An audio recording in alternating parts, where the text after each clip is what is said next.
आपण पाहत आहात जीसस इंडिया टीव्ही चॅनल, जे देवाकडून आहे, चॅनल जे स्वार्थ गाजवतं, चॅनल जे लोकांचे जीवन परिवर्तन करतं। पाहत रहा, लाईक करा, शेअर करा आणि सबस्क्राईब करा। या सेवा कार्याला अजून वाढवण्यासाठी तुम्ही हातभार लावू शकता व आम्हाला तुमची आर्थिक मदत करू शकता। ऑनलाईन पेमेंटसाठी खाली दिलेल्या QR कोडला स्कॅन करून आपलं दान देऊ शकता। अद्भुत असा देव आम्हाला सापडलेला आहे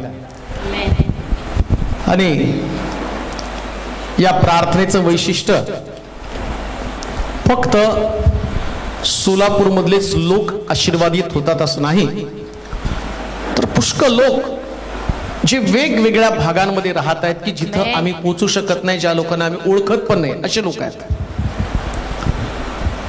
देवाचं काम कुठं कसं चाललंय हे आमच्या आकलनाच्या पलीकडे आणि आमच्या कल्पनेच्या पलीकडे आहे। हालेलुया। कित्येक वेळा टीव्हीवर पाहता पाहता, मोबाईलवर पाहता पाहता एका व्यक्तीने प्रशांतला फोन केला, माझा फोन लागला नाही, मग त्याला फोन केला, त्याने सांगितलं जगच्या कुठंतरी अजून बरंच लांब तो राहतो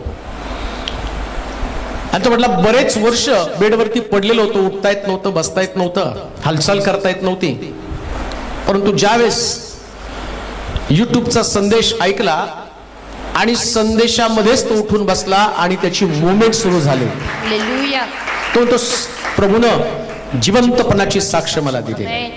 अजून एका व्यक्तीने सांगितलं, जी या ठिकाणामध्ये शेवटची भविष्यवाणी, तुम्हाला असं वाटतं ही तुमच्यासाठी, ती तुमच्यासाठी नाही, कोण कधी बघताय, तर कित्येक लोकांनी, आज जर तुम्ही सकाळी माझं स्टेटस पाहिलं असेल तर त्याच्यात कळेल 30-35 वर्ष तू अशाच प्रकारे तुझं आयुष्य खर्च केलं, परंतु आता देवासाठी तुझं आयुष्य खर्च करणं गरजेचं आहे, हे जे बोललं गेलं। आणि त्या ठिकाणात त्या बहिणीने सांगितलं की ते माझ्यासाठी होतं, कारण मला त्या ठिकाणात ती चुटपुट लागत होती की माझं आयुष्य मी देवापेक्षा वेगळ्या कारणासाठी खर्च केलं, पण आता मी देवासाठी खर्च करेल। हालेलुया। देव प्रत्येकाची भेट घेत आहे। आमेन। लक्षात ठेवा, हा मूर्ती देव नाही, हा जिवंत देव आहे। आमेन। आणि तो त्याची उपस्थिती दाखवतो। पुढे एका बहिणीने सांगितलं की तिच्या कानाखाली गाठ होती आणि मग तिला भीती वाटली की आता ती गाठ मग त्याच्यात कॅन्सर निघेल का, परंतु तिनं प्रार्थना करायला सांगितली आणि प्रार्थना केल्या केल्या तिच्या कानाखालची गाठ गायब झाली। हालेलुया। का ती आपल्याकडे, मी अजून तिला पाहिलं नाही कोण आहे, परंतु देव काम करत आहे। आमेन। देव काम करत आहे। आमेन। म्हणून लक्षात ठेवा, हा जो दिवस आहे ना, हा एक विशेष प्रकारचा दिवस आहे। हालेलुया। हा प्रिपरेशन, देवाला काम करण्याची संधी। आमेन। हा शुक्रवार आम्ही ज्यास एकत्र येतो ना, त्यास देवाला आमच्यामध्ये काम करायचं असतं, नुसतं आमच्यामध्ये नाही तर अख्ख्या जगात त्याला काम करायचं। आमेन। आम्ही ऐकणार आहोत साक्षी येणार दिवसामध्ये, हालेलुया। परदेशातनं लोक सांगतील की आम्ही तिथं अनुभवलं, हालेलुया। ती साक्ष आम्ही अनुभवली आमेन। आणि घडत आहे।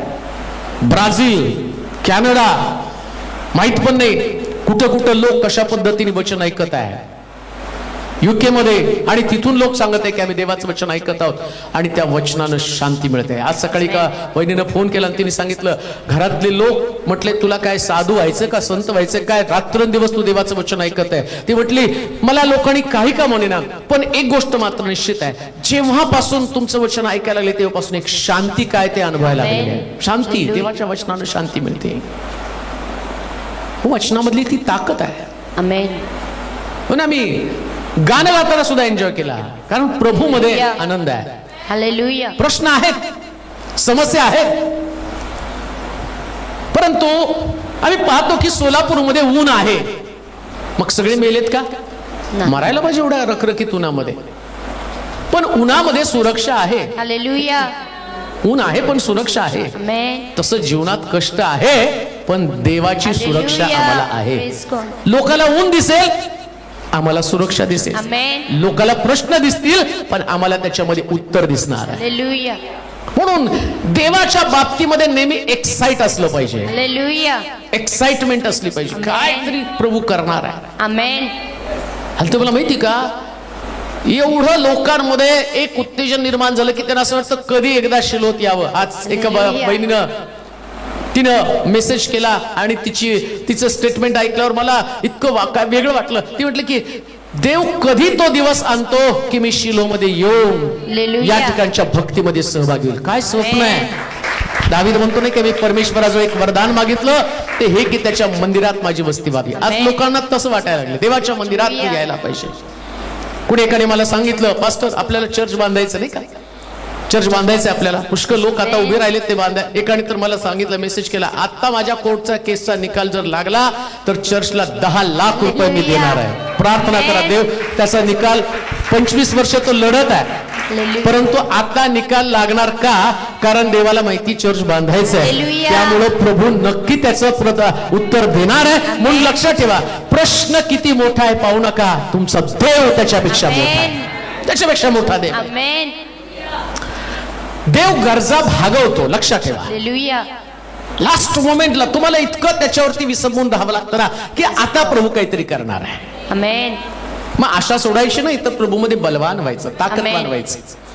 मला आठवतं की परवा दिवशी एकानं जाता जाता फोन केला. आमच्या मम्मीला दम लागायला लागलेला आणि हॉस्पिटलमध्ये घेऊन चालू. डॉक्टर म्हटलं ECG वगैरे करू आणि चक्कर यायला लागली, अस्वस्थ आहे. आता मी ECG करण्यासाठी चाललोय आणि रिपोर्ट नॉर्मल यावेत म्हणून प्रार्थना करा. आणि त्यांनी 4-5 वेळा फोन केला पण मी बाहेर असल्या कारणानं फोन आतमध्ये मी बाहेर. मग 4 वेळा फोन केल्यावर मला कळलं इमर्जन्सी आहे, आता फोन लावायला पाहिजे. आणि तेवढ्यात मी फोन लावला आणि मग त्यांनी सांगितलं नाही मम्मीला आता मी ECG करण्यासाठी सगळं टेस्टिंग करण्यासाठी घेऊन चाललो, प्रार्थना करा नॉर्मल यावं. आणि जाता म्हटलं आता तिथं दारातच आहे तेवढ्यात तुमचा फोन आला आणि जाताना प्रार्थना केली. देवा हृदय तू घडवलं सगळं तुझं आहे, आमेन. रिपोर्ट्स मी तुझ्या हाती सोपवतो. आणि 2च मिनिटात फोन आला.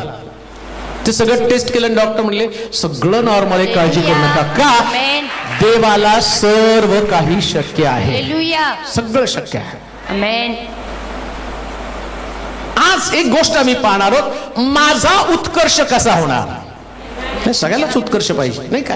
कोणी इथं आल्यावर असं नाही बसलं की नाही तुम ते फेविकॉलची जाहिरात असते ते तुम्ही जा तुम जाओ आगे तुम जाओ आगे नाही का. पूर्वी जाहिरात होते टीव्हीला दाखवायचे ते फेविकॉलचं. आणि मग पुष्कळ लोक बसलेले असे, सायकलवाला पण त्याच्या पुढे जायचा कारण डब्यावर त्या गाडीवरती भरपूर जण बसलेले आणि त्यांच्या तुम जाओ आगे तुम जाओ आगे. आमचं तसं नाही. आम्हाला वाटतं माझा उत्कर्ष व्हायला पाहिजे. आमेन. आणि मगाशी एक गोष्ट आम्ही ऐकली, शर्यतीत धावणारे सर्व बक्षीस एकाला. उत्कर्ष एकाचाच आहे. आमेन. देवाला सगळ्याला आशीर्वाद द्यायचे पण प्रॉब्लेम काय माहिती का, परमेश्वर मात्र कोणाला तरी एकाला शोधत असतो.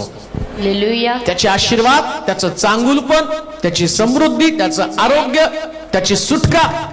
पुन्हा मी सांगतो देवानं जगावर प्रीती केली म्हणजे जगाला त्याला द्यायचंय. आमेन. तो जगामध्ये आला पण जगानं त्याला ओळखलं नाही.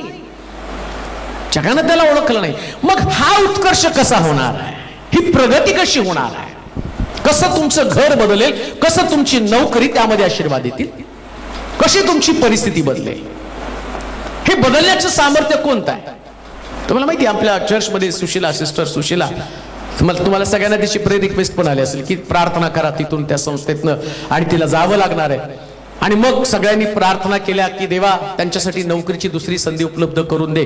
आणि मग त्यांनी चांगल्या इंटरनॅशनल स्कूलमध्ये त्यांना नोकरी लागली. परंतु काय झालं माहिती काय, इकडं प्रार्थना चालू असताना आणि ज्यावेळेस ती नोकरी सोडायला लागली त्यावेळेस ते तिकडचे लोक त्याचे सगळे ती कमिटी तिला सांगायला लागली सोडून जाऊ नको, आता तुझा पगार पण वाढवतो, राहिलेल्या दिवसाचा पण पगार तुला देतो.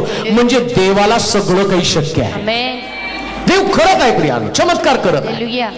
आज आम्ही पाहणार आहोत माझा उत्कर्ष कसा होणार. उत्कर्ष म्हणजे माझ्या घराची भरभराट. उत्कर्ष म्हणजे काय, माझ्या जीवनामध्ये असणारे आशीर्वाद, माझा विकास, माझी समृद्धी, माझं बरं कसं होणार, माझ्या कुटुंबाचं कसं बरं होणार, माझ्या घरामध्ये परमेश्वराचं कार्य कसं घडणार. वाचूया स्तोत्र संहिता 106 आणि त्याची 1 पासून 5 पर्यंतची वचनं. स्तोत्र 106 1 पासून 5 पर्यंतची वचनं. परमेश्वराचे स्तवन करा, परमेश्वराचे उपकार स्मरण करा, परमेश्वराचे उपकार स्मरण करा, कारण तो चांगला आहे, तो चांगला आहे, त्याची दया त्याची दया सनातन आहे. सनातन आहे. परमेश्वराचे पराक्रम परमेश्वराचे पराक्रम कोण वर्णू शकेल, कोण वर्णू शकेल, त्याची सर्व स्तुती त्याची सर्व स्तुती कोण ऐकविल. कोण आहे. पहिली गोष्ट, देव, मला वाटतं पाचीच्या पाची वाचा म्हणजे ते स्पष्टीकरण मिळेल. माहित नाही किती आपण पाहू त्याच्यामध्ये. हा, जे त्यांच्या न्यायानुसार जे त्याच्या न्यायानुसार वागतात आणि सर्वदा नीती आचरतात ते धन्य. हे परमेश्वरा तू आपल्या लोकांवर प्रसन्न होतो तेव्हा माझी आठवण कर. माझ्या उद्धारार्थ मला दर्शन दे. म्हणजे तुझ्या निवडलेल्यांचा उत्कर्ष माझ्या दृष्टीस पडेल. तुझ्या लोकांच्या आनंदानं मी आनंदित होईल. तुझ्या वतनांच्या लोकांबरोबर मी उत्सव करीन. 5 वचन. हा, संपलं. हा, ठीक आहे. बायबल सांगतं देव निवडलेल्या लोकांचा उत्कर्ष करतो. मी तुम्हाला सांगितलं देवाला सगळ्यालाच द्यायचे आशीर्वाद, सगळ्यालाच नोकरी द्यायची, सगळ्यालाच लेकरं द्यायची, सगळ्याच लग्न व्हायचंय, सगळ्यांच्या जीवनामध्ये आशीर्वाद. पण आम्ही पाहतो की कधी ते आशीर्वाद आमच्या हातून निसटून जातात. पण आम्हाला असं वाटतं की देव काम करत नाही, देव नाहीये. कोणी देवाच्या सामर्थ्याला चॅलेंज करू शकत नाही. पहिला मुद्दा, कोणीच नाही प्रिया.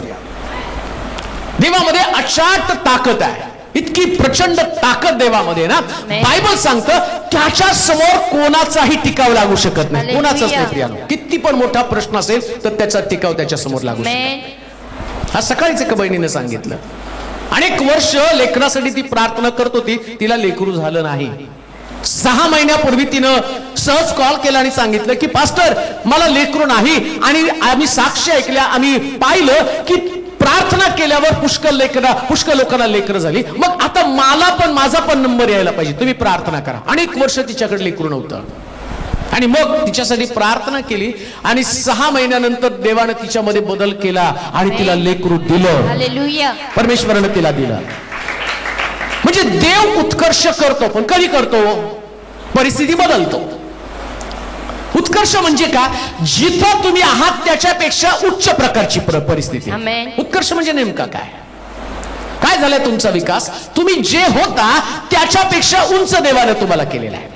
मग तुमची आर्थिक स्थिती असेल, तुमची नोकरी असेल, त्याच्यामध्ये पूर्वी जे होता त्याच्यापेक्षा आता तुम्ही वरच्या पोस्टवरती आहात, वरचा दर्जा तुम्हाला मिळालेला आहे, तुमचं प्रमोशन झालेलं आहे. पूर्वी तुमच्याकडे लेकर नव्हते, आता तुमच्याकडे लेकर आहे. पूर्वी तुमच्या कोर्ट केस चालल्या होत्या, त्या कोर्ट केस मध्ये देवाने तुम्हाला विजय दिला. 100% देव देतो. आमेन. 100%. हालेलुया. कोणीतरी एकाने मला सांगितलं की ती त्यांची म्हैस जी आहे ना, तिने मला कधी कधी राग यायचं, ते म्हशीसाठी प्रार्थना. मग म्हणजे आमच्या म्हशीसाठी प्रार्थना करा, आमच्या म्हशीने काहीतरी खाल्लंय, पोट दुखायला लागलंय. आणि आता म्हटलं देवा माणसासाठी ठीक आहे, म्हशीसाठी कशी काय? पण आता फोन आल्यावर तर प्रार्थना करावी लागते आणि मी ते फोन टाळतो, पण ते मला सोडत नाही. इकडून नाही लागला दुसऱ्या नंबरवरून करतात. आणि मग प्रार्थना केली आणि देवानं तिथं चमत्कार केला. पाडे सिस्टर त्यांचा फोन आला होता तर बरोबर की मला त्या आमची म्हशीसाठी प्रार्थना केली पळक साहेबांनी आणि मला त्यांना दान पाठवायचे का, तर त्यांना उत्सुकता. म्हशीसाठी सुद्धा प्रार्थना. मला सांगायचं देव म्हशीसाठी ऐकतो, तुमच्यासाठी नाही ऐकणार का? देव त्यांना बरं करतो, तुम्हाला नाही बरं करू शकत. पण तो भाबडा विश्वास पाहिजे हो, त्या प्रार्थनेवर तो विश्वास पाहिजे की देव हे करण्यासाठी समर्थ आहे. म्हणून पहिलीच पायरी, देव कोणाच्याच जीवनाचा उत्कर्ष करतो असं लिहिलं. दुसऱ्या वचनामध्ये म्हटलं फक्त देवच पराक्रम करतो, हा ज्याचा विश्वास आहे त्याचाच उत्कर्ष होतो. हालेलुया. समस्या काय? तुम्ही तुमच्या हातातल्या पराक्रमावरती विश्वास ठेवत आहात. माझ्या हातात माझ्या भाऊमध्ये ताकद आहे, माझ्याकडे बुद्धी आहे, माझ्याकडे ज्ञान आहे, माझी ओळख आहे, माझा पैसा आहे. तुमचा उत्कर्ष कधीच होऊ शकणार जास्त तुम्ही शून्य बनता. तुमच्याकडे काहीच नाही. उदाहरण पवित्र शास्त्रातलं मी तुम्हाला दाखवतो. गल्ल्याताला पाहून शौलाला असं वाटतं युद्ध करण्यासाठी माझीच युद्ध आणि असणार युद्ध कौशल्य किंवा माझी वस्त्र घालून दावीद युद्ध लढू शकतो. दावीदानं पण तो पेराव घातला, चालू शकला नाही, पडला. पण जे नॅचरल होतं, जे देवानं त्याला दिलं होतं ते घेतलं. हातामध्ये काठी, बटव्यामध्ये गोटे आणि गोफन हातामध्ये घेऊन गेला. आणि शास्त्र सांगतं जो विजय शौलाला मिळाला आणि तो देवानं दाविदाला दिला. कारण वाक्य काय होतं माहिती का? परमेश्वराच्या नावानं मी तुझ्यावर चाल करतो. त्याला माहितीये विजय मिळेल तर फक्त परमेश्वराच्या नावानं. कुणाचा उत्कर्ष होणार आहे? ज्याच्यामध्ये स्ट्रॉंग फेथ आहे, प्रचंड त्याच्यामध्ये आणि आत्मविश्वास आहे काय की देवच हे करू शकतो, आमेन. डॉक्टर नाही करू शकणार प्रिया. हालेलुया. डॉक्टर तुम्हाला निराश करतील, हताश करतील. तुमचे पॅरेंट्स, तुमचे नातेवाईक, तुमच्या अवतीभोवतीचे लोक तुम्हाला सांगतील की तुझ्याकडनं काही घडणार नाही, तुझ्या हातून ते होऊ शकत नाही.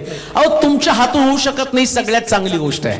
हालेलुया. देवाचा हात मजबूत आहे, आमेन. देवाचा हात मजबूत आहे. Please God. त्याच्या हाताकडे जास्त तुम्ही पाहाल त्यास तुम्हाला कळेल की देवाचा हात पराक्रमी हात आहे. आमेन. पराक्रमी हात म्हणजे काय माहिती का, तो कोणाला सुद्धा सोडत नाही, सगळ्याचा खात्मा करून टाकतो. हालेलुया. अहो शेवटचा शत्रू मृत्यू, त्याला पण त्यानं जिंकलं. Please God. शेवटचा शत्रू, जगातला सगळ्यात मोठा शत्रू, अजूनपर्यंत जगामध्ये कोणीच मृत्यूवरती विजय मिळू शकला नाही, कोणीच नाही. डॉक्टर पण आता संशोधन करत आहे, ते म्हणतात येणाऱ्या दिवसामध्ये आम्ही माणसाचं आयुष्य 400-500 वर्षापर्यंत वाढवू शकतो. तुम्ही 400-500 वर्षापर्यंत 850 वर्ष आदाम राहिला, म्हणजे देवानं त्याच्यापेक्षा तुम्ही तिथं रेंज गाठू शकत नाही, हालेलुया. तिथं पोहोचू शकत नाही. आणि येशू ख्रिस्तानं दाखवलं तुम्ही 400-500 वर्ष, 800 वर्ष, 1000 वर्ष पण तुम्ही जगाल, परंतु मी होतो, मी आहे आणि मी युगानुग असणार. एवढा मोठा पराक्रमी देव आहे, हालेलुया. इतका मोठा ताकदवान देव आहे. म्हणून तुमच्या शरीराकडे पाहू नका, आमेन. तुमच्या स्वतःच्या शरीराकडे पाहू नका, जास्त तुमच्या शरीराकडे तुम्ही पाहाल. हालेलुया. म्हणजे म्हणती नाही का, येशू म्हटलं चल तुझा भाऊ कबरेकडे ठेवला आणि मला त्याला पाहायचंय. त्याच्या शरीराकडे बघून म्हणते आता त्याच्याकडनं वास येत आहे. काय जायचं तिथं, वास येत असेल. येशू म्हटलं तरी घेऊन चल. हालेलुया. आणि येशू तिथं गेला, तो म्हटलं दोन बाजूला काढा. मला वाटतं दोन बाजूला काढा म्हटल्याबरोबर सगळ्यांनी आपले नाक, परत इथं चर्चमध्ये जवळजवळ 10-12 फुटाचा साप निघाला, मोठा साप. ती बाई बिचारी बघितल्या तिला चक्कर यायला लागली होती, एवढा मोठा साप तिथं. आणि मग ती थापा टाकत चर्च उघडं सगळं वर टाकून वर आली, साप निघाला. मग मी आलो, म्हटलं चर्च बंद केलं का नाही, म्हटलं आता चर्च सगळं शोधावं लागलं, इकडे गेला. आणि मग मी आलो, ती काठी पण सापडे ना, ती काठी घेतली आणि इकडून जायला लागलो तो सळसळ. मग ते पाहिल्यावर साप, भारी बापरे एवढा मोठा साप आहे. ते घेतली काठी, त्याला मारली, काठीचे तुकडे झाले, एवढीच काठी हातात राहिली. म्हटलं आता याच्यात कसं काय मारायचं. आणि त्याला मारायला लागलो, बरोबर गोल वेटोळा घालून बसला तो. आणि मग तरी मी त्याला मारलं, म्हणलं पहिले याला जखमी करू म्हणजे पळणार तर नाही. मग त्याला मारलं आणि मग त्याच्या डोक्यात तेवढीशी काठी घेऊन मारलं आणि घेऊन चालल्यावर सगळे बोलले एवढा मोठा साप, आणि कुणी मारला. म्हटलं मी, ऑलराऊंडर. मग तो साप नेला, तिथं बाहेर टाकून दिला. आणि टाकून दिल्यावर काय झालं, बरेच लोक म्हटले अहो त्याला जाळून टाका, नाही तर त्याच्या डोळ्यात बघतो साप आणि मग तुमचा बदला घेईल. मग आता त्यांनी पिक्चर बघून आलेले, त्यांच्याकडे पिक्चर, माझ्याकडे बायबल आहे. हालेलुया. तू सर्प आणि विंचू याला तुडवशील हे बायबल सांगतं. हालेलुया. मी नाही त्याच्यावर विश्वास ठेवला. मग ते तिथं टाकून दिलं. टाकून दिल्यावरती काय झालं मी विसरून गेलो, परंतु तो मेल्याबरोबर त्याचा वास यायला लागला. तर मोठा होता ना, चांगला जाड, एवढा जाड होता, म्हणल्यावर ते वास यायला लागला. मग लोक शोधत गेले आणि त्यांनी बघितलं, अरे बापरे एवढा मोठा साप. म्हणजे ज्यावेळेस त्याचा वास यायला लागला ना, तर प्रत्येक लोकांना त्याच्या अस्तित्वाची जाणीव झाली. काय अस्तित्व, हा मेलेला आहे. हेच मला सांगायचंय, लाजर मेलाय हे त्याचं अस्तित्व. आणि मरिया तिथं काय सांगत आहे, आता त्याच्या शरीरातलं वास येईल म्हणजे तिची रिॲक्शन काय असेल, मला तिकडे जायचं नाही. पण देवाचा हात पराक्रमी हात, देवाचा हात पराक्रमी हात. हालेलुया. आणि देवाला दाखवायचं, येशूला दाखवायचंय की जिथं संपतं तिथं मी सुरुवात करतो. यालाच उत्कर्ष म्हटलेला आहे, आमेन. यालाच नवीन बिगिनिंग म्हटलेलं आहे. आमेन. म्हणून एक गोष्ट ध्यानात ठेवा, ज्यावेळेस तुम्हाला वाटतं ना सगळं संपलं, तुम्हाला वाटतं याच्या पलीकडे काही घडू शकत नाही, आणि तुम्हाला तर वाटतं माझा उत्कर्ष व्हायला पाहिजे, विकास व्हायला पाहिजे, त्यास तुमचा हात बाजूला ठेवा. हालेलुया. तुमच्या हातातली ताकद, तुमची असणारी मर्यादित शक्ती याच्याकडे पाहू नका. तुम्ही देवाच्या हाताकडे पाहायला सुरुवात करा. बायबल सांगतं कोण त्याचे निवडलेले लोक जे देवाच्या शक्तीवरती विश्वास ठेवतात. हालेलुया. माझा देव हा पराक्रमी देव आहे. आमेन. किती पराक्रम आहे त्याचा. 4 दिवस लाजरसला कबरेत ठेवल्यावर बायबल सांगतं की त्याला देवानं त्या कबरेतनं जिवंतपणे बाहेर काढलं. Hallelujah. जिवंतपणे. एक व्हिडिओ मी पाहत होतो आणि त्या व्हिडिओमध्ये थोमा संबंधानं सांगितलं की थोमा भारतामध्ये आला, देवाने त्याला दर्शन दिलं आणि त्याला सांगितलं की थोमा तू भारतामध्ये जाऊन सुवार्ता प्रसार कर. मग थोमानं ते स्वीकारलं आणि म्हटलं ठीक आहे मी भारतामध्ये येतो. आणि मग भारतामध्ये आला. त्याच भारतामध्ये एक राजा होता आणि त्या राजानं पाहिलं आणि त्या राजाला फार मोठा राजवाडा बांधायचा होता. मग त्यानं पुष्कळ लोकांना सांगितलं राजवाडा बांधून द्या, कोणाला जमलं नाही. मग थोमाकडे तो आला. थोमाला त्या ठिकाणात घेऊन आला. थोमाला विचारलं तुझं काम काय? तो म्हटलं मी महाल बांधतो. राजाला मोठा आनंद झाला, महाल बांधणारा नवीन व्यक्ती मला मिळाला. मग राजा म्हटला तुझं काम तू सुरुवात कर. म्हटला माझं काम मी हिवाळ्यात सुरू करणार आहे. राजाला मोठं आश्चर्य वाटलं. सगळे लोक उन्हाळ्यात काम सुरू करतात, हिवाळ्यात कसं काय काम सुरू करणार आहे? तो म्हटला ठीक आहे, जेवढं लागते तेवढी संपत्ती मी तुला देऊन टाकतो. मग राजानं त्याची संपत्ती त्याला दिली आणि म्हटलं महाल बांधायला चालू कर. आणि मग इकडं हा व्यक्ती राजा त्या ठिकाणामध्ये माणसं पाठवायचं आणि विचारायचं महालाचं काम कुठवर आलं. त्या थोमाने त्याला निरोप पाठवला. सगळं झालं, छत उघड आहे आणि छत आहे उघड आहे, तेवढं छत झालं की तुमचा महाल तयार आहे. राजा खुश झाला. त्यानं सोन्याचे मोहरा घेतल्या आणि थोमाला पाठवून दिल्या आणि सांगितलं की आता ते छत पण करून टाक. आणि मग त्याला राजाला वाटलं काही दिवसानंतर आता माझा महाल तयार झाला असेल. राजा आणि घोडा घेऊन त्या ठिकाणामध्ये आपण रपेट मारत लोकांना विचारलं अरे थोमानं महाल बांधला, तो महाल कुठे आहे? ते लोक म्हटले कुठला महाल आणि कुठला काय? हा तुमचा थोमा आलाय आणि तो नुसतं लोकांना बरं करतो आणि लोकांना खाऊ पिऊ घालतो, त्याने तुमच्या पैशाची उधळण केलेली आहे. आणि मग राजाला राग आला. त्यानं थोमाला बोलवलं. तो म्हटलं कुठे आहे तुझा महाल? मी तुला महाल बांधायला सांगितलं, तू कुठे आहे? तो म्हटला महाराज महाल तयार आहे पण तो तुम्हाला दिसणार नाही. राजाचं डोकं फिरलं. महाल तयार आहे दिसणार नाही, हे कुठलं लॉजिक आहे? तो म्हटलं याला उचला आणि याला मृत्यूदंडाची शिक्षा द्या, कारण यानं माझ्या पैशाचा दुरुपयोग केलेला आहे. पण तो काय करतो? राजाचे पैसे घ्यायचा आणि जे गरीब आहे त्यांना जेवायला घालायचा. ज्याला छत नाही त्याला छत द्यायचा. मग तो म्हटलं महाराज हे तुमचं जे आहे ना, हा महाल मी स्वर्गात बांधला. तो म्हटलं ठीक आहे, आता जिथं स्वर्गात तू हाल बांधला ना, महाल बांधला, मी त्या स्वर्गात तुला पाठवतो, तू तिथं राहा. तुझं काम इथं नाही, कारण तुम्हाला इथं उद्ध्वस्त करून टाकलेलं आहे. आणि मग काय झालं? राजाचा भाऊ मेला. राजाचा भाऊ मेला आणि भाऊ मेल्यानंतर त्या ठिकाणामध्ये सगळे लोक जमा झाले आणि थोड्या वेळाने तो मेलेला भाऊ परत जिवंत झाला. राजाला मोठा प्रश्न. ही सत्यकथा आहे बरं का, असं थोमाच्या बाबतीत घडलेली सत्यकथा. आणि मग तो राजाचा भाऊ जिवंत झाला. मग जिवंत झाल्या झाल्या तो राजाचा भाऊ त्या राजाला काय म्हणतो माहिती का? महाराज माझ्या भावा तू फार दिलदार आहे, मला माहिती आहे, आणि मी एक गोष्ट तुझ्याकडे मागतो. तो म्हटला काय मागायचं माग?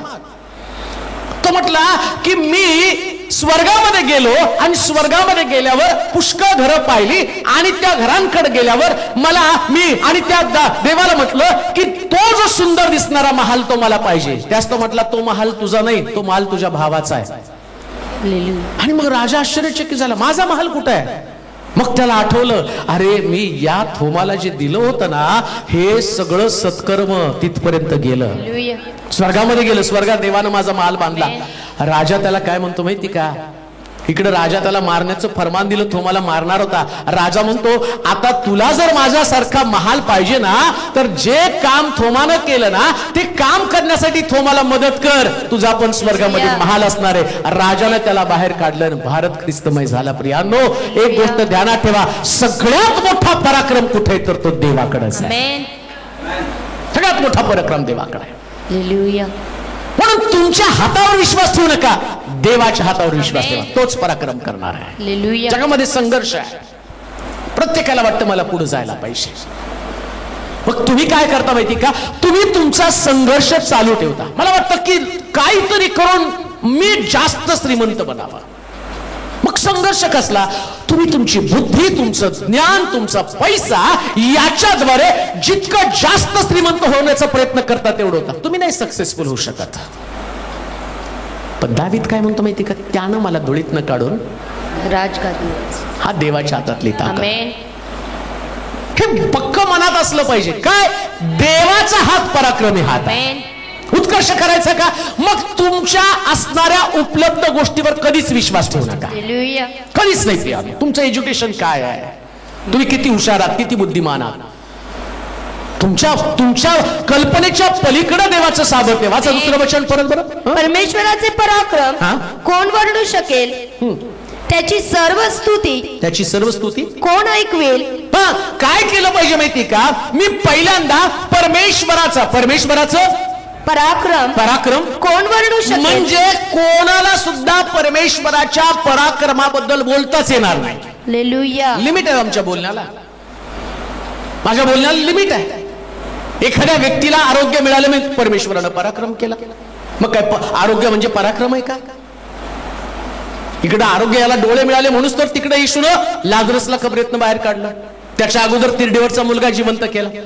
लोक म्हणले तिरडेवरचा मुलगा जिवंत करतो म्हणेपर्यंत लाजरस 4 दिवस कबरेत झाला, आतमध्ये सडून गेला आणि येशू जाऊन त्याला बरं करून येतो. काय म्हणावं काय?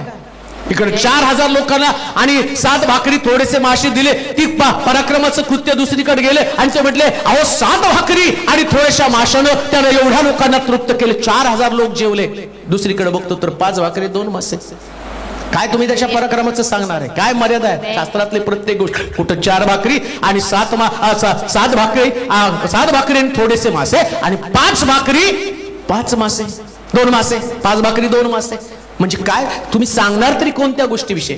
तुम्ही हे सांगता तर तिकडे असं लिहिलं रानामध्ये 30 लाख लोकांना लावे पक्षी पाठवले. काय पराक्रम आहे?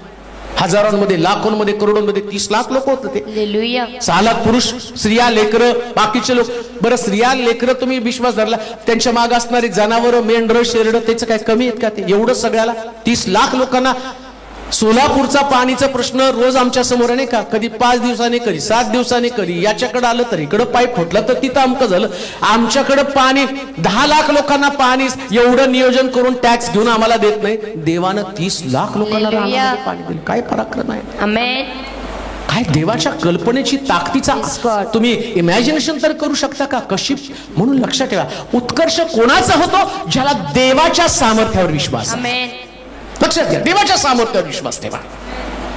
देव सगळ्या गोष्टीमध्ये त्याचा हात तुम्हाला दाखवेल, सगळ्या गोष्टीमध्ये. म्हणून राखून राहू नका बरं का, राखून राहू नका.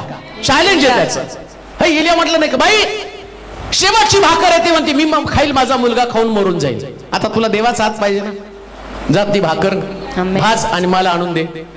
ना तू मरणार ना तुझा मुलगा मरणार. तू तर 1 दिवस जगणार विचार करते, पण तुला माहित नाही 3.5 वर्षाचा दुष्काळ तुझ्या घरात नाही सकत. हा देवाच्या हातातला पराक्रम आहे. उत्कर्ष व्हायचा आहे का? तुमचा उत्कर्ष कधी होईल? ज्यास तुम्ही देवच पराक्रम करू शकतो हे तुमचं पक्क असेल. देवच. आमेन. कोणी पराक्रम करू शकत नाही, देवच पराक्रम करतो. कोणा व्यक्तीकडे पाहू नका. कोण तुम्हाला मदत करणार आहे? मी तर म्हणतो कोणाची मदत घेऊच नका. हालेलुया. कोणाचीच माहिती आलो. आमेन. आपण चर्च बांधताना कोणाची घेतली? कोणीतरी मला येऊन म्हटलं हे चर्च बांधायचं तर त्याला फॉरेनचा सपोर्ट लागणार आहे. तर डोमलं इंडियन द्या ना, तर फॉरेन कुठले देणार आपल्याला?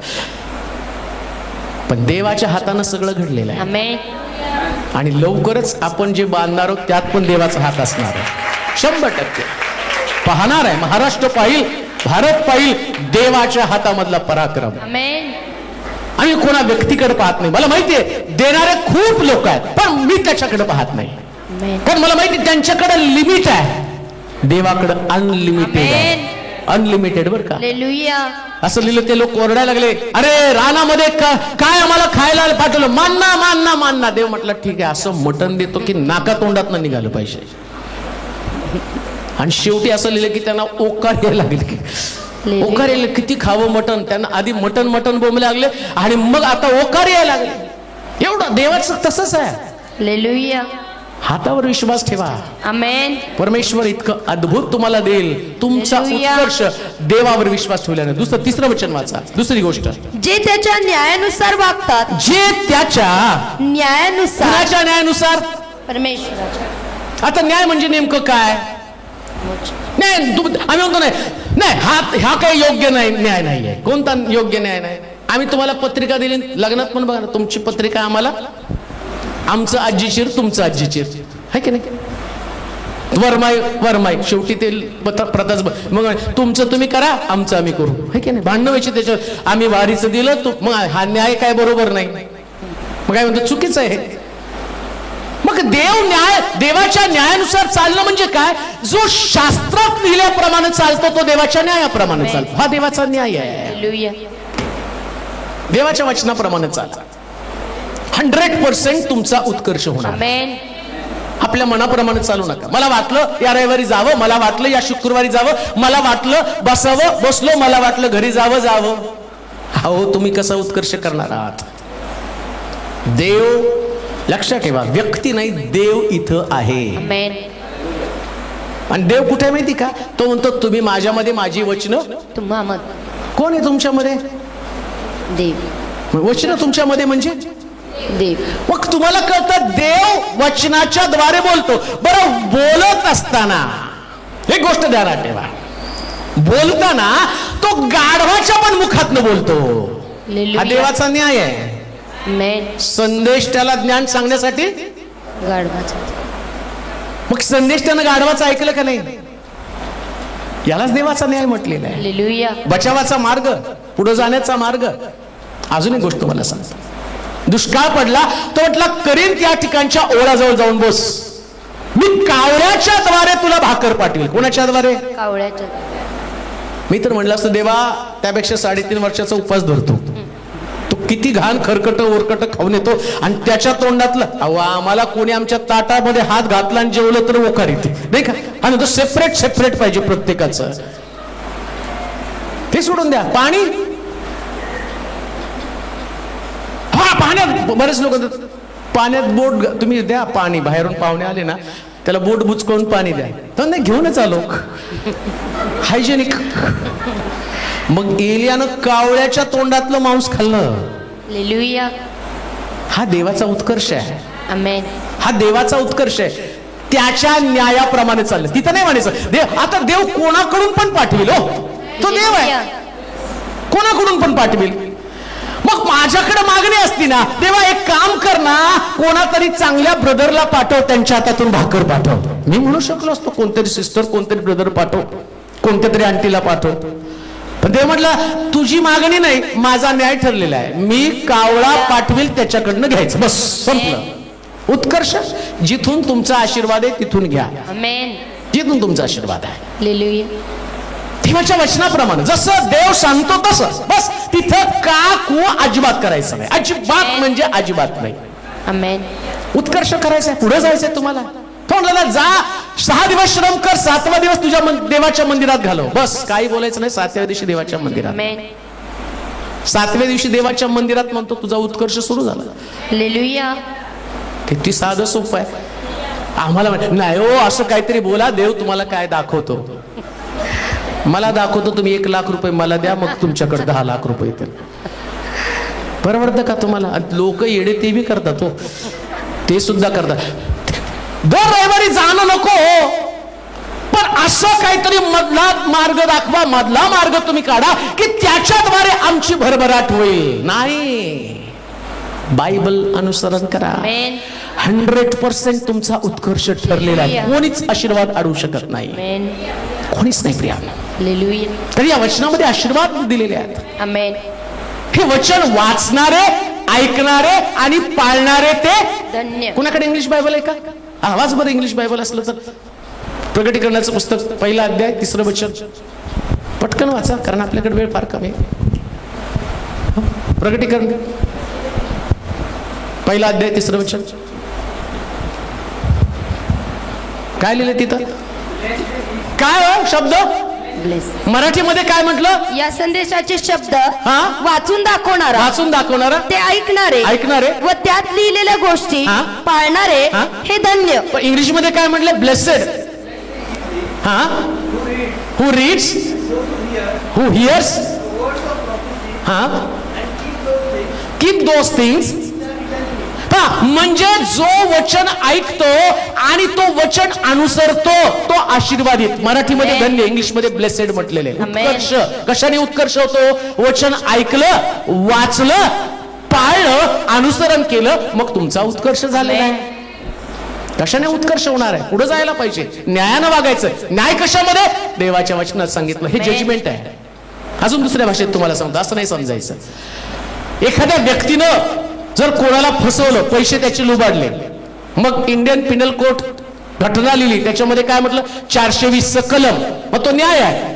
420 कलम याने आणि गुन्हा केलेला या कलमाखाली असणारी शिक्षा त्याला भोगावी लागणार आहे. म्हणजे ते घटनेचं पुस्तक आहे. मग बायबल पण ही घटना आहे. हा न्यायाचं पुस्तक आहे. जजमेंट कशाने देतात? घटनेनं न्याय. तसं बायबल ही घटना आहे. याच्यामध्ये तुम्हाला उत्कर्षाचा मार्ग दाखवलाय. म्हणून तो म्हटला मला त्याच्या न्यायाप्रमाणे चालावं लागणार आहे. त्याचा न्याय तो म्हणतो तसं तुम्हाला चालायचं. तिथं का कू करायचं नाही. ऐका परत. कावळा म्हटलं तर संदेश त्यानं बडवलं गाढवाला, कारण त्याला वाटलं गाढव काय मला ज्ञान सांगणार. पण देवानं त्याचा बचाव गाढवाकडनं. तिथं म्हटलं पाहिजे देवा माझ्यापेक्षा मोठा कोणीतरी पाठव मग मी ऐकेल. तो देवाचा न्याय तो कोणाला पण सांगेल. हे ज्याला समजलं त्याचा उत्कर्ष ठरलेला. कोण बोलतं ते महत्वाचं नाही, त्याच्याद्वारे देव बोलतो हे महत्वाचं आहे. हा देवाचा न्याय आहे. म्हणून लक्षात ठेवा. कधी कधी शुक्रवारी मी नसलो की काय आता नाही जायचं, चुकीचे आहात तुम्ही. आणि काय लोक तर उठून घरी बी जातात. काय तुम्हाला कळतं का? लक्षात येतं का? तुम्ही जे करत आहात ही देवाला चीड आणणारी गोष्ट करत आहात. तुमचा उत्कर्ष होऊ शकत नाही, कधीच होऊ शकत नाही. कारण तुम्ही त्या व्यक्तीवरती विश्वास ठेवला, याच्यावर नाही विश्वास ठेवला. याच्यावर विश्वास ठेवायचा हे शास्त्र आहे. म्हणून म्हटलं तो गाढवाच्या द्वारे सांगेल किंवा कावळ्याच्या द्वारे पाठवेल. तिथं तुम्हाला नाही म्हणता येणार नाही नाही नाही मग आम्हाला पाळकाच्याच तोंडून ऐकायचंय. म्हणून तो म्हटलं तिथं तोंड देवा कावळा नको, ब्रदर पाठव. तो म्हटला पाठवणारा मी आहे. तुझं काम खायचंय गपचूप. ते कुणाच्या द्वारे खायला देईल, कसं खायला देईल हे मी ठरवणार आहे आणि त्याच्यानं तुझा उत्कर्ष होईल. किती सोपं सिंपल देवाचं वचन आहे. याच्यामध्ये कुठं काही नाही. पण आम्ही काय करतो माहिती का? आम्ही आमच्याच मनाप्रमाणे नाही पाळकच पाहिजे दर रविवारी. आणि मग तिकडं कोण जाणार? आणि आमची प्रार्थना महाराष्ट्र पेटो, भारत पेटो, दुनिया पेटो, अमक पेटो. शुक्रवारी भी तुम्हाला मीच पाहिजे, शनिवारी भी तुम्हाला मीच पाहिजे. प्रार्थना काय? पेटो. अरे तू पेट ना आधी. तू भिजून गेलाय ठार. तुला असं वारं घालून घालून घालून घालून 22 वर्ष 25 वर्ष नुसतं हवा घालून पेट रे पेट रे पेट पेट. उत्कर्ष व्हायला पाहिजे तर व्यक्ती नव्हे देव श्रेष्ठ, त्याचं वचन श्रेष्ठ. लक्षात ठेवा. मला पुष्कळ लोक विचारतात तुम्ही इकडं तिकडं कोण आहे? पॉवरफुल लोक आहेत म्हटलं. फोटो बघतो तर अरे हवा गेली यांची. कान देऊ नाही का? उत्कर्ष देवाचं वचन अनुसरल्यानंच होतं. ब्लेसेड, आशीर्वादित. कोण आशीर्वादित आहे? जे देवाच्या वचनाकडे पाहतात, व्यक्तीकडे नाही. म्हणून कावळा नाही, कावळ्याला पाठवणारा देव. कोणी पाठवलं होतं? म्हटलं मी कावळ्याच्या तोंडात मांस पाठवेल.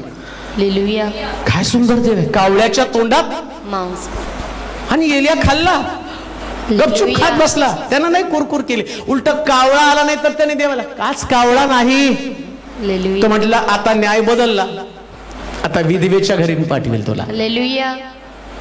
बरं पाठवून पाठवून कुठल्या विधवेच्या घरात? जिच्या घरात शेवटची भाकर होती, नाही का?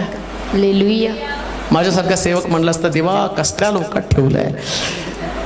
तसं मी म्हटलो नाही बरं का. मला आठवतं की सगळे आपले लोक सगळे गरीब होते, नाही का? कोणीच श्रीमंत नव्हतं. पण वचनानं देवाने सगळ्याला समृद्ध केलं आणि अजूनही होणार आहे. अजूनही होणार आहे. 100% तुम्हाला सांगतो. 100% तुम्हाला सांगतो. कारण बायबल सांगतं तुम्ही त्याच्या न्यायाप्रमाणे चालला. काय लिहिले वाचा बरं? जे त्याच्या न्यायानुसार वागतात. न्यायानुसार वागतात. कोणानुसार? न्यायानुसार. देवाच्या न्यायानुसार वागायचं बरं का? देवाला न्याय दिला त्याच्याप्रमाणे वागायचं. आमेन. त्यामधल्या चर्चला जाऊन बसायचं. पण कधी पण नाही बसायचं बरं का? त्याला पण न्याय आहे, नाही का? जाऊन बसा म्हटलं की चला. काय 12 पर्यंत चालतंय की कधी बी जाऊन बसलं तर तिथं पण तुमचं जजमेंट हुकलं. न्याय म्हणजे न्याय. मोदीने बरोबर केलं सगळ्याला.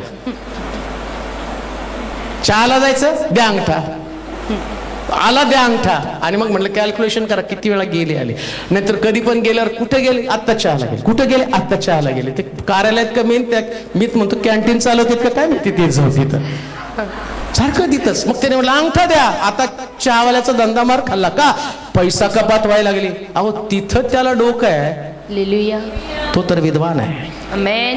तो तुझं उठणं, तुझं बसणं, तुझं चालणं, तुझं बोलणं, या सगळ्याकडे त्याचं बारकाईनं लक्ष. ऐका, हालेलुया. त्याला न्यायप्रिय, उत्कर्ष व्हायला पाहिजे, पुढे जायला पाहिजे. तर लक्षात ठेवा, आता मी त्या पुढच्या गोष्टी, मी नुसतं तुम्हाला भौतिक गोष्टीविषयी सांगत नाही. 100% देव तुम्हाला भौतिक आशीर्वाद देईल, 100%. आमेन. आणि देवाला द्यायला आवडतं. ठेवलं तरी कोणाला हो? हालेलुया. कोणाला ठेवलंय? कधी कधी आई वडील म्हणतात ना, अरे बाबा तुझ्यासाठीच कमवून ठेवलंय, मग द्या ना. मग एवढ्या लवकर दिल्यावर मग तर तू आम्हाला भिकीला लावशील, नाही का? देव, आई बाप बघतात पोरग कसं वागतं, काय करतं, त्याची हालचाल बघतात. आधी त्याला 10 रुपये देऊन बघतात, 10तले 2 रुपये माघारी आणतो का. त्याने 10 रुपये खर्च करून अजून 10 रुपये कर्ज केलं तर बाप म्हणतो याच्यापासून हे 440 व्होल्टचा धक्का देणार आहे. मग त्याच्यामुळे ते काय करतात, त्याला देत नाहीत. पण एकदा का त्या मुलाचं वागणं त्या बापानं बघितलं ना, मग तो सगळंच त्याच्या स्वाधीन करतो. आखाने नाही का, देवाकडे न्याय आहे, जजमेंट आहे. आमेन. त्याच्या न्यायानुसार वागा. जसं तो सांगतो ते सगळे इन्स्ट्रक्शन फॉलो करा. आमेन. जसं सांगतो तसं. कुठं का अजिबात करू नका. तो म्हटलं ना, जा चर्चला 6 दिवस श्रम कर, 7वा दिवस चर्च मध्ये गपचूप येऊन बसायचं. 9:30 म्हणजे 9:30, आमेन. 6:30 म्हणजे 6:30. हालेलुया. नाही बघतो, अरे काय त्यांनी एकदम टाइम टू टाइम हालेलुया. बरोबर त्यांनी येऊन बसले. असं खुर्चीला पण सवय लागली पाहिजे ना तुमच्या, ती बसल्यावर त्या खुर्चीने दुसऱ्याला बसूच नाही द्यायला पाहिजे. उठ, या सिस्टरची, या ब्रदरची, उठ.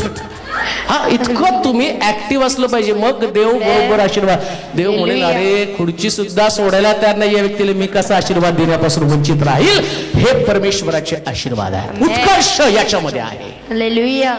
न्यायाप्रमाणे वागा.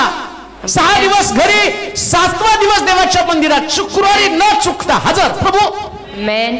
याकोबासारखं तू आशीर्वाद दिल्याशिवाय मी तुला सोडणार नाही. रात्रभर झोंबी केली हो, रात्रभर झोंबी केली. शेवटी देव म्हटलं, ठीक आहे, मी तुला आशीर्वाद देऊन जातो. हालेलुया. ही झोंबी करणं तुमच्याकडे असलं पाहिजे. आमेन. पुन्हा मी तुम्हाला सांगतो, देवाकडं प्रत्येक प्रश्नाचं उत्तर आहे, आमेन. पण तो न्यायानुसार आशीर्वाद देतो. जजमेंट आहे त्याचं. Yes, God. मला तर असं वाटतं की तुम्ही ते आशीर्वाद तुमच्या पिढीसाठी साठवावेत, हालेलुया. तुमच्या लेकरांसाठी, परिवारासाठी साठवावेत. आमेन. एक शेवटची गोष्ट वाचूया. 5 मुद्दे आहेत, परंतु शेवटची गोष्ट अंत करूया, कारण आपल्याला प्रार्थनेमध्ये जायचंय. वाचूया. हे परमेश्वरा, हे परमेश्वरा, तू आपल्या लोकांवर, चौथं वचन. तू आपल्या लोकांवर तू आपल्या लोकांवर प्रसन्न होतो, तेव्हा माझी आठवण कर. तेव्हा माझी आठवण कर. कधी देव तुमचा उत्कर्ष करतो, विकास करतो, भरभराट करतो, आरोग्य देतो, लग्न होतं, लेकरं होतात, कोर्ट केस मधनं सुटका मिळते, सगळ्या गोष्टींची उत्तर तुम्हाला मिळतात. एक गोष्ट ध्यानात ठेवा, मी आतापर्यंत इतक्या प्रश्नांची उत्तरं पाहिली की मी कन्फ्यूज आहे. देव आहे तरी काय? हालेलुया. एवढी प्रश्नांची उत्तर मी पाहिली, एवढी. परवा कोणीतरी मला फोन करून सांगितलं होतं की डॉक्टर म्हटले की ते हे कोड फुटलंय म्हटले अंगावरती, बॉडीवरती, प्रार्थना करा, मी टेस्टिंगला चाललेलो आहे. आणि एवढा प्रचंड विश्वास त्या ठिकाणामध्ये त्या व्यक्तीमध्ये होता की त्या व्यक्तीसाठी प्रार्थना केल्यावर, टेस्ट केल्यावर डॉक्टर अवघ झाले. ते म्हटले, जे मला वाटलं ते नाही, आमेन. तुझ्या देवानं सगळं बदलून आमेन. टाकलं. ते नायटा निघालं. एवढं देव परिवर्तन करतो, एवढं देव. हालेलुया. मी म्हटलं, मी थक्क झालो, काय लोकांचा विश्वास आणि देव कसं काम करत आहे. हालेलुया. देव कसं काम करत आहे, देव किती अद्भुत काम करत आहे. एका बाईनं, आणि तिला डॉक्टरने सांगितलं की तुला कॅन्सर आहे. तिच्या 2-3 टेस्ट केल्या आणि सांगितलं तुला कॅन्सर आहे. आणि ते म्हटले की आता शेवटची टेस्ट आपण करूया, तुझे रिपोर्ट्स बॉम्बेला पाठवू आणि त्याच्यानंतर आपण उपचाराला सुरुवात करू. मग ती बाई ते म्हटले, पास्टर आता शेवटची ट्रीटमेंटसाठी, शेवटचं आणि टेस्टिंगसाठी मी चाललेले आहेत, पण माझा विश्वास आहे तुम्ही प्रार्थना केल्यावर हे कॅन्सरच निघून जाईल. एवढा स्ट्रॉंग विश्वास त्या बाईचा. आणि मग तिच्यासाठी प्रार्थना केली. आणि ती म्हटली की ज्यावेळेस तुम्ही प्रार्थना करत होता ना, मला जाणवत होतं की देव माझ्यामध्ये काम करते. आतल्या आत्म्यानं मला सांगितलं की देव तुझ्याशी बोलत आहे, तू बरी झालेली, तुझ्यातलं कॅन्सर गेलेलं आहे. आणि मग ती म्हटली तुम्हाला जाणवलं ते. मी त्याला म्हटलं तुम्ही मला ते टेक्स्ट मेसेज करा, मला पाठवून द्या की प्रभूनं कसं काम केलं. आणि ते म्हटलं मी दवाखान्यामध्ये गेले. आणि दवाखान्यामध्ये गेल्यावरती मग ज्यावेळेस टेस्टिंग केली, डॉक्टर म्हटले काळजी करू नका, तुम्हाला कॅन्सर नाही का, कारण हा देव ते करणारा देव आहे. हालेलुया. हे 100% तो करतो. आमेन. एक अद्भुत साक्षात देव आमच्या जीवनामध्ये घडवतो. पण लक्षात ठेवा, आम्ही देवाच्या बाबतीमध्ये देव कोणावरती आणि कोणाच्या बाबतीमध्ये काम करतो, कोणाचा उत्कर्ष करतो? जेव्हा देव प्रसन्न असतो तेव्हा देव त्याचा उत्कर्ष करतो. म्हणजे देवाला प्रसन्न करावं लागेल ना, हालेलुया. देवाला खुश करावं लागेल का नाही? आमेन. देवाला खुश करण्यासाठी तुम्ही काय करतात, हा मोठा प्रश्न आहे. कोणाला देव कोणाचा विकास करतो, कोणाचा उत्कर्ष करतो, कोणाच्या प्रार्थनेचं उत्तर देतो? तुम्ही खुश आहात, तुम्ही तुमच्या जीवनामध्ये खुश आहात, तुमच्या इच्छेप्रमाणे तुम्ही वागता, मनास येईल तसं वागता. पण देवाला ज्यास आशीर्वाद द्यायचा ना, कदाचित माझं जीवन पाहून त्याला वाटतं की नाही याला मला आशीर्वाद द्यायचा, काहीतरी माझ्यामध्ये कमतरता आहे, काहीतरी माझ्यामध्ये उणीव आहे. देव तर 100% आणि जगामध्ये कित्येक लोक स्वतःला परफेक्ट करण्याचा प्रयत्न करते. ऐका, प्रकटीकरणाच्या पुस्तकात लिहिलं नाही, दुराचारण करणारा मनुष्य दुराचार करीत राहो, मलिनतेने वागणारा मलिन करत राहो, पवित्र चरणी मनुष्य स्वतःला पवित्र करत राहो, मी आल्यावर प्रत्येकाला ज्याच्या त्याच्या कर्माप्रमाणे देण्यासाठी माझ्याजवळ प्रतिफळ आहे, वेतन आहे. कर्म असं करा की ज्याच्यानं परमेश्वर प्रसन्न होऊन तुमचा उत्कर्ष करेल. लक्षात ठेवा. लास्ट शेवटी अंत मी करेल, अजून बाकीच्या 2 गोष्टी आहेत, परंतु एक गोष्ट ध्यानात ठेवा, परमेश्वर आमच्या वर्तनानं प्रसन्न व्हायला पाहिजे. कसा प्रसन्न होणार आहे? देवाला प्रसन्न करणारी गोष्ट कोणती माहिती का?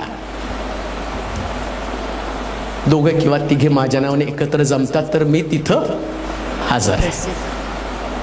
मी तिथं हजर आहे म्हणजे प्रसन्न आहे देव तिथं. कुठं? 2 किंवा 3 कुणाच्या नावानं? परमेश्वराच्या, येशूच्या नावाने एकत्र जमले, देव तिथं प्रसन्न, देव तिथं हजर. आता देव म्हणजे काय माणूस नाही. कधी कधी आम्ही जातो, आम्ही मी नुसतं लग्नाला जाईल, अक्षदा टाकेल आणि